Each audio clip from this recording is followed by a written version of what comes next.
I'm Tiffany Scott, 34 years old, and I'll never forget the night my family tore me apart at our dinner table. It was a humid evening in Baton Rouge, Louisiana, the kind where tension hangs thicker than the air. I sat across from my parents and my older brother, their faces lit by the glow of a chandelier as they ripped into me. Still renting Tiffany, my mother sneered, her voice sharp enough to cut. What a failure. My father nodded, his eyes cold, while my brother smirked, leaning back like he owned the world. The relatives around the table chuckled, their laughter slicing through me. I'd spent years propping them up, pouring money into their dreams, swallowing their betrayals, but that night they called me worthless. Each word burned a reminder of every sacrifice I'd made, every dollar I'd given, every lie I'd let slide. I could have screamed, could have flipped that table and let the plates crash. Instead, I forced a smile, tight and cold, and walked out, their mocking voices echoing behind me. They thought they'd broken me, thought I'd stay silent. They had no idea what I was planning. Have you ever been hurt by your own family? Share your experience in the comments. I'm reading every single one. That night, I stumbled into my rented apartment in Baton Rouge, the door slamming behind me. My hands shook as I dropped my keys on the counter, the sting of my family's words still raw. I sank onto the couch, staring at the ceiling, their voices replaying in my head. Failure. That's what they called me. I closed my eyes and the memories flooded back, years of sacrifices I'd buried to keep the peace. I was 24 when I paid $30,000 for my brother's college tuition. He wanted to be a big-shot real estate investor, and I believed in him. I drained my savings, worked extra hours as a freelance accountant, all so he could chase his dreams. He graduated, threw a party, and never once thanked me. Instead, he acted like it was his right, like I owed him. My parents clapped him on the back proud while I stood in the shadows, invisible. Then there was the time my mom begged for a loan, $20,000 to renovate their house. The kitchen needed updating, she said, or they'd lose face in the neighborhood. I didn't hesitate, wiring the money from my account, thinking it was temporary. They never paid me back. Not a cent. My dad just shrugged, said they were tight on cash, and changed the subject. I let it go, told myself family comes first. The worst cut came later.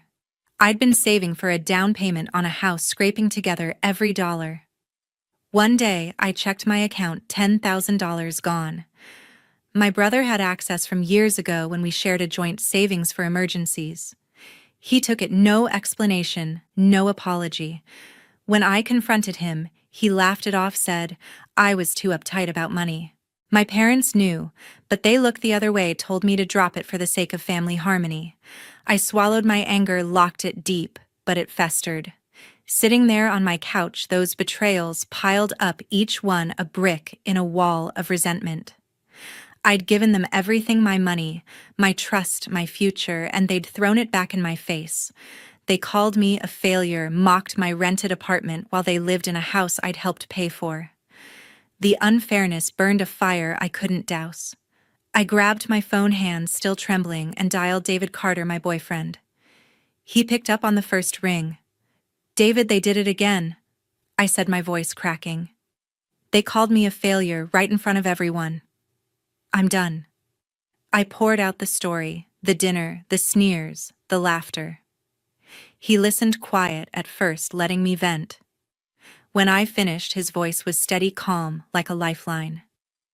Tiffany, you're not the failure here, he said. They're the ones leaning on you.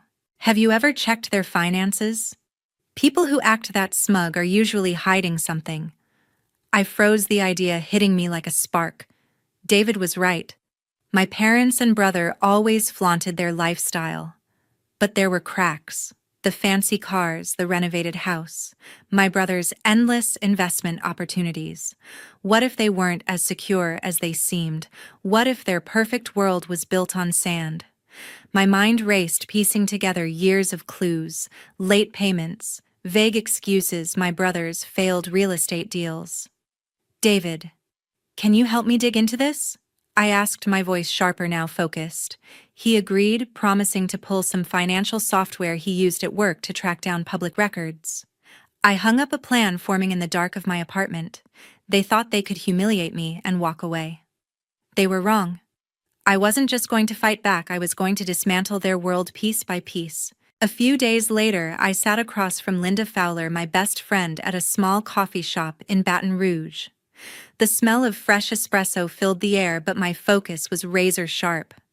Linda, a real estate agent with a knack for digging up dirt, had agreed to meet me after I texted her about my family's betrayal. I needed answers, hard evidence of what David suspected. Were my parents and brother hiding financial cracks behind their smug facades? I leaned forward, my coffee untouched, and got straight to the point. Linda, I need you to check on my parents' house, I said, keeping my voice low. David thinks they're in over their heads. Something's off. I can feel it. Linda raised an eyebrow, flipping open her laptop. You sure about this, Tiffany? Digging into family finances can get messy. I nodded, my jaw tight. I wasn't backing down. She typed quickly, pulling up property records, her eyes narrowing as she scanned the screen. After a few minutes, she let out a low whistle. Tiffany, you're not gonna believe this, she said, turning the laptop toward me. Your parents took out a second mortgage on their house 2 years ago. They owe $150,000 and they're behind on payments. It's tied to some real estate deal your brother pitched them. I felt my stomach twist. My brother's big dreams, always so shiny, always so empty. What kind of deal? I pressed, leaning closer. Linda scrolled through more records, her fingers moving fast. Tucker convinced them to invest in a strip mall project, she said. He was supposed to flip it for a profit, but the deal tanked. The bank's circling, now ready to foreclose if they miss another payment. She paused, her eyes meeting mine. That house is all they've got, Tiffany. If they lose it, they're done. My mind raced, piecing it together. My parents had bet their home on my brother's latest scheme, the same brother who'd taken my money without a second thought. They'd mocked me for renting while their world was crumbling, propped up by my sacrifices. The irony hit hard, but it wasn't enough to just know they were failing. I wanted control. I wanted them to feel what I felt: humiliated, powerless. Linda, can I buy their house without them knowing? I asked, my voice steady now, a plan taking shape. She leaned back, crossing her arms, a small smile tugging at her lips. It's tricky but doable, she said. The bank's desperate to offload the loan. You could form a company, make an offer through a third party. They'd never know it was you until the deal's done. She tapped her pen against the table, thinking. You'd need serious cash, though. The house is valued at $4 million, but with the debt, you could get it for less if you move fast. I nodded, my heart pounding. I had $750,000 saved, years of scraping by skipping vacations, working late nights. It wasn't enough on its own, but it was a start. Linda promised to connect me with a contact who could pull strings at the bank. She also gave me a name, John Reed, a lawyer, who could set up a company to keep my identity hidden. I thanked her, my mind already spinning with possibilities. Back at my apartment, I pulled out my laptop and started crunching numbers. The house was the key, their pride, their status, their everything. If I owned it, I'd hold the strings. I could make them pay, not just with money, but with the weight of their own arrogance. I pictured my mom's face, so quick to call me a failure when she realized I'd flipped the script. My brother's smirk gone. My dad's cold silence broken. I called David that night, filling him in. It's perfect, he said, his voice buzzing with excitement. You take their house, you take their power. They'll never see it coming. He promised to help me run the numbers, make sure every step was airtight. I hung up, my resolve hardening. This wasn't just about revenge. It was about justice, about taking back what they'd stolen from me. The next morning, I walked into John Reed's law office in downtown Baton Rouge, my steps firm, my mind set. John Reed, a sharp-eyed lawyer with a reputation for getting things done, greeted me with a handshake. Linda had vouched for him, said he could make my plan airtight. I sat across from his polished desk laying out my goal: buy my parents' house without them knowing it was me. I wanted their world in my hands, and I wasn't leaving anything to chance. "John, I need a company to shield my name," I said, my voice steady. "Something that lets me buy their house through the bank fast." He nodded, scribbling notes, his brow furrowed. "It's possible," he said, "but it'll take precision. We'll form Summit Properties, a limited liability company. You'll be the silent owner. The bank won't care who's behind it as long as the money's good." I told him about my $750,000 in savings, every penny I'd clawed together over years of late nights and skipped dreams. It was my weapon now. John leaned forward, outlining the process. "We'll file the paperwork today. Summit Properties will be active by next week. You'll need more capital for a $4 million house, though. Got anyone in mind?" I nodded, thinking of Ellen Brooks, a real estate investor Linda had mentioned. John promised to draft the contracts to keep my identity buried. I left his office, a spark of control igniting inside me. That afternoon, I called Ellen Brooks.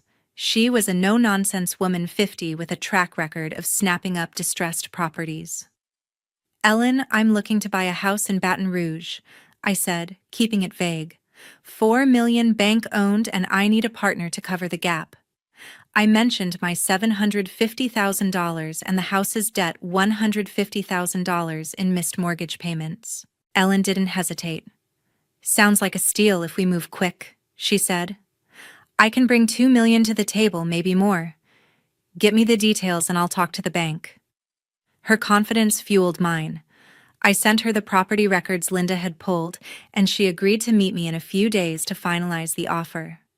While the paperwork churned, I started watching my family. I drove by their house one evening, parking across the street, hidden in the shadows of a quiet Baton Rouge suburb. Their sprawling two-story home glowed with lights, the driveway packed with my brother's new SUV and my parents' gleaming sedan. Through the window, I saw my mom rearranging flowers for a dinner party, my dad pouring wine, my brother laughing with guests. They were living like kings, throwing lavish gatherings, oblivious to the debt piling up. My brother strutted around, tossing back drinks, acting untouchable. It made my blood boil. They mocked me for renting while their house of cards teetered. I kept tabs over the next week, noticing delivery trucks dropping off new furniture, my mom flaunting a designer handbag at the grocery store.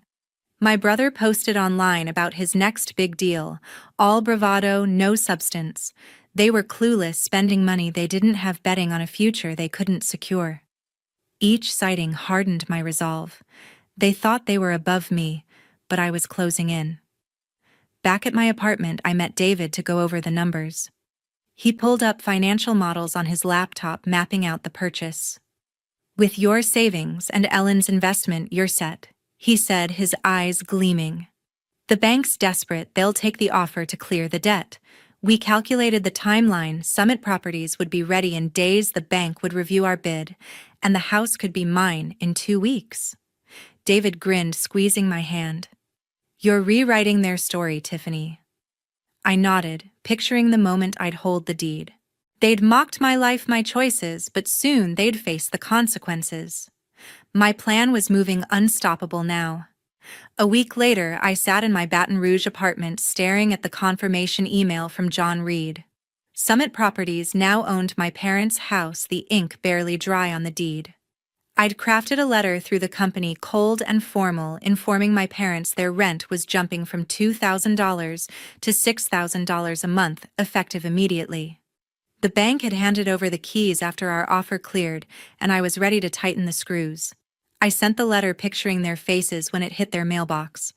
This was the first strike, and it felt sharp, precise. 2 days later, my doorbell rang, sharp and insistent. I opened the door to find my parents, William Scott and Pamela Scott, and my brother, Tucker Scott, standing there, their faces a mix of fury and disbelief.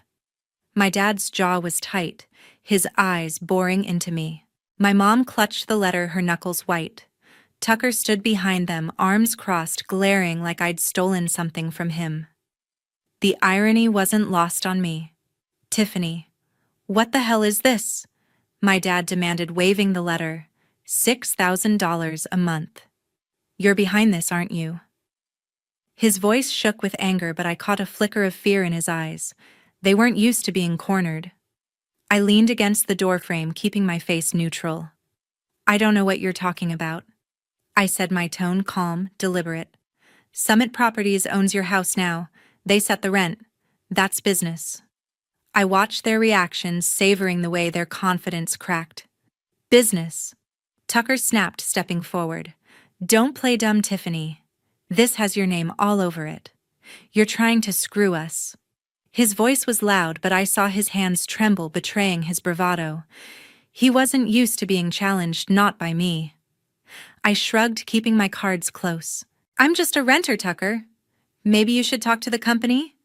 Sounds like they're calling the shots now. I let the words hang sharp and cold, enjoying the way they landed. My dad's face reddened, his fists clenching. Pamela stepped in, her voice softer, but no less cutting. Tiffany, how could you do this to us? We're your family. If this is some kind of revenge, it's cruel. Her eyes searched mine like she expected me to back down to play the obedient daughter. Then she turned to Tucker, her tone shifting to defense.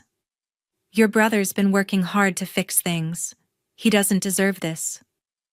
I felt a pang in my chest, sharp and raw. Even now, after everything she was shielding him, the same son who'd taken my money, who'd laughed in my face. Fix things, I said, my voice, low, steady. Like how he fixed his strip mall deal, or how he fixed my bank account when he took $10,000. I locked eyes with Tucker, watching him flinch. That's enough. Pamela snapped, her face flushing. Tucker made mistakes, but he's trying. You don't get to punish us for it.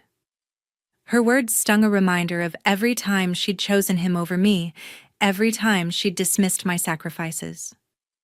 My dad stayed silent, his gaze fixed on the floor, avoiding the truth.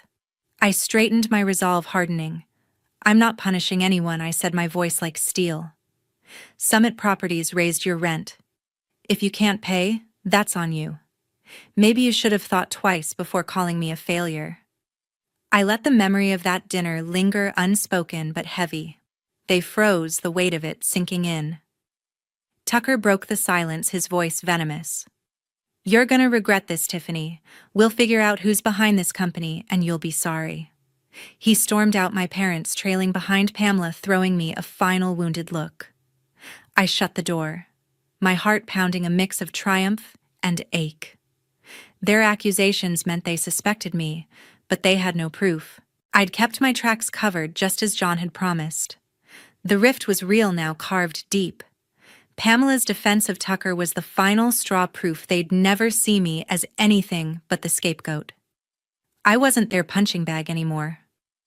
A week later, I stood at the front door of my parents' house in Baton Rouge, the deed to their home burning a hole in my bag.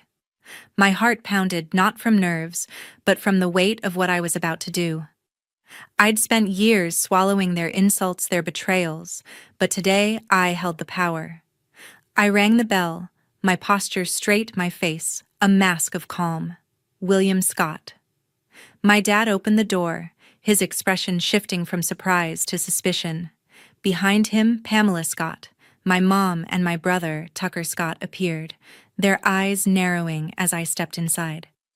Tiffany, what's this about? William asked, his voice, gruff, arms crossed. I didn't answer right away.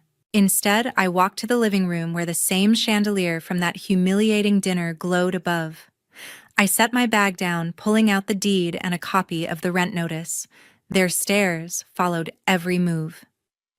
I'm here to clear things up, I said, my voice steady, cutting through the tension. Summit Properties owns this house, and I own Summit Properties. I held up the deed, letting the words sink in. Pamela gasped, her hand flying to her mouth. Tucker's face twisted, a mix of shock and rage. William's jaw dropped, his eyes darting to the paper in my hand. You're lying, Tucker spat, stepping closer. There's no way you pulled this off. You're a renter, Tiffany. A nobody. His voice dripped with the same contempt from that dinner, but it didn't faze me now. I was in control. Check the deed, I said, tossing it onto the coffee table. It's real. I bought this house and you're my tenants now. Rent $6,000 a month. Pay it or you're out. I locked eyes with each of them, letting the reality hit. Pamela's face paled, her hands trembling.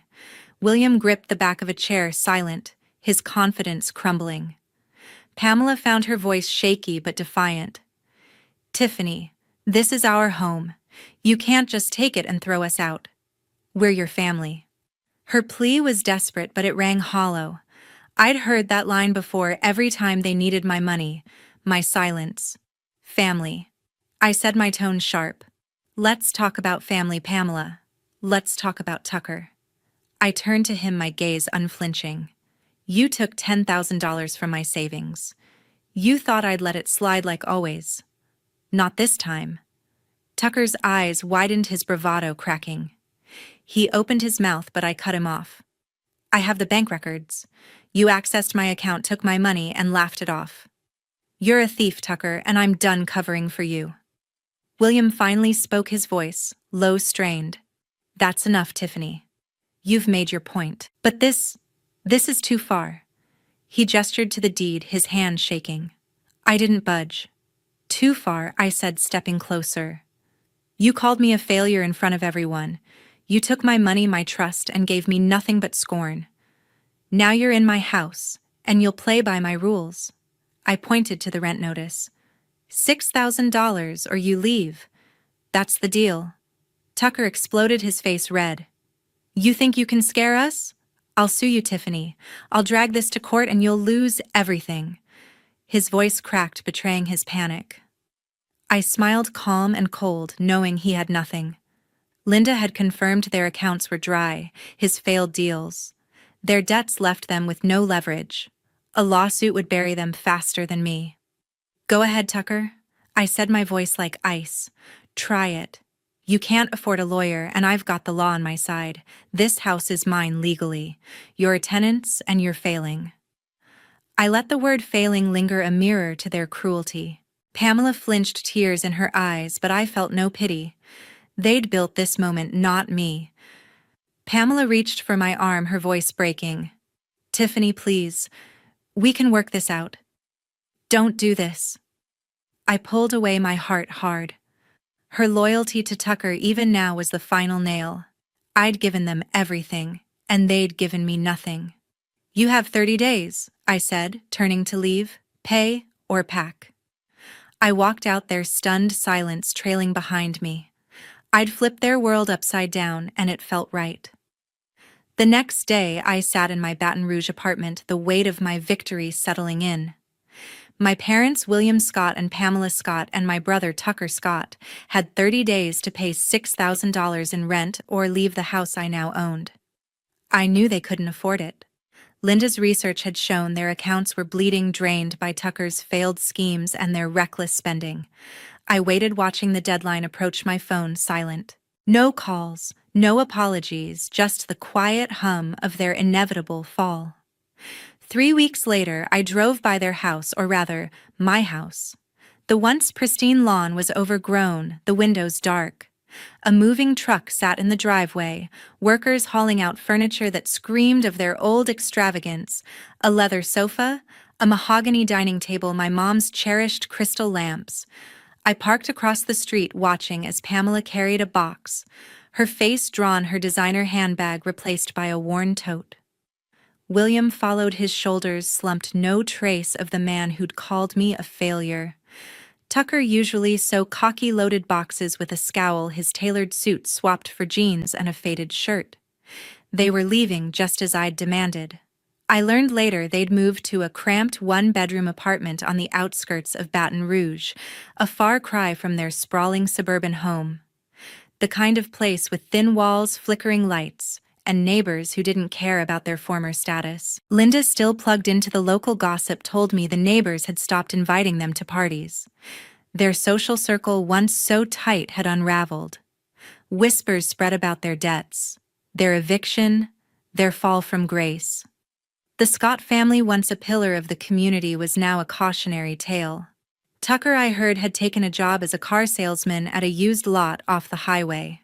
The irony wasn't lost on me. My brother, who'd dreamed of flipping million-dollar properties, was now peddling rusting sedans to make ends meet. I saw him once from a distance wearing a cheap polo with the dealership's logo, his smile forced as he waved at a customer. The swagger was gone, replaced by a hollow look that matched his empty promises. I didn't feel pity, only a cold satisfaction. He'd taken my money, my trust, and now he was paying the price. My parents' pride had crumbled too.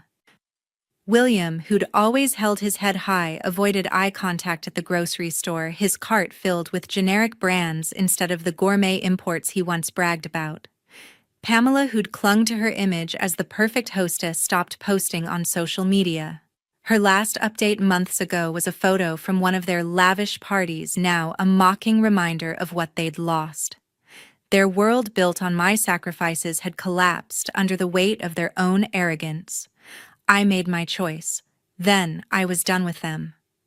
I blocked their numbers, deleted their emails, and let the silence grow. They'd had their chance to make things right, to see me as more than a punching bag, but they'd chosen Tucker, chosen their pride every time. I wasn't their daughter anymore, not in any way that mattered. The house, now mine, stood empty, a monument to their mistakes. I was already planning to sell it to turn their last shred of status into cash for my future. That future was taking shape with David. One evening as we sat on my couch, he took my hand, his eyes warm. "Tiffany, you did what you had to," he said, his voice steady. "Now it's time to move forward. With me." He pulled out a small velvet box, a simple diamond ring glinting inside. My heart, so long hardened by anger, softened. I said yes, the weight of the past lifting, replaced by a quiet hope. We started planning our wedding, a small ceremony with only those who mattered. Linda, a few close friends. No family. I walked through my apartment, no longer just a renter's space, but a home I'd built on my terms. The scars of their betrayal lingered, but they no longer defined me. I'd taken back my power, my life, and I was ready for what came next. A month later, I stood in a small garden in Baton Rouge, my white dress catching the soft April light. David Carter, my soon-to-be husband, smiled at me from the altar, his steady presence grounding me. Our wedding was simple, just Linda, a handful of friends, and a justice of the peace under a canopy of oak trees. No family, no past, only the people who'd stood by me. As I walked down the aisle, my heart was light, free of the weight of betrayal. I said my vows, promising David a life built on trust, not sacrifice. When we kissed, the small crowd cheered, and for the first time in years, I felt whole. The house I'd taken from my parents sold for $4 million, just as Linda had predicted. The profit was more than I'd ever dreamed of, holding $3 million after settling with Ellen Brooks. I didn't keep it all for myself.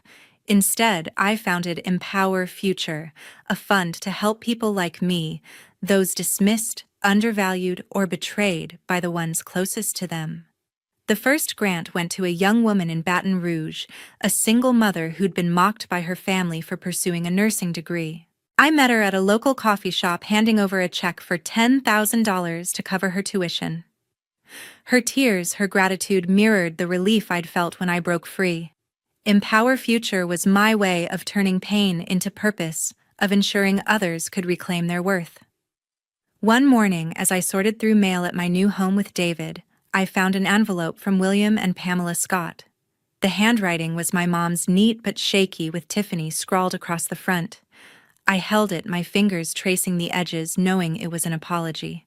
They'd lost everything, their home, their status, their pride, and now they wanted forgiveness. I thought of their faces that night at dinner, their cruel words, Pamela's blind defense of Tucker. I thought of the years I'd given them, the money they'd taken, the trust they'd shattered. Without opening it, I dropped the letter into the trash. Some wounds don't heal with words, and I wasn't obligated to absolve them. They were my parents, but family doesn't get a free pass to hurt you. David noticed his hand resting on my shoulder. "You okay?" he asked, his voice gentle. I nodded, smiling faintly. "Better than okay," I said. He didn't push, didn't need to. He understood what I'd fought for, what I'd won. We were building a life together, one where loyalty wasn't a bargaining chip. Looking back, I saw the lesson carved into every step of this journey. Family isn't a shield for cruelty. It's a bond that demands respect, not blind devotion. My parents and Tucker thought they could take from me without consequence, that I'd always bend. But I learned that justice doesn't come from waiting for others to change. It comes from standing tall, from valuing yourself enough to demand what's right. I'd spent years believing love meant sacrifice, that family meant enduring pain.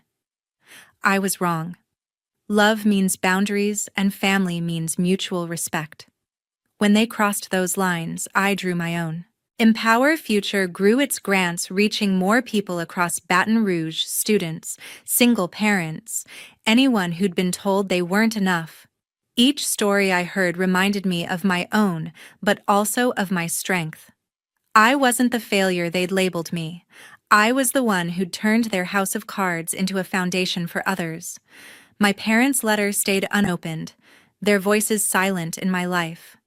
I didn't need their approval anymore. As I stood on my balcony one evening, David beside me, I looked out at the city I'd made my own. Baton Rouge hummed with possibility, a place where I'd found my voice, my power. I'd fought for justice, not just for me, but for everyone who'd been underestimated. The lesson was clear: self-respect is the root of justice, and no one, not even family, has the right to strip it away.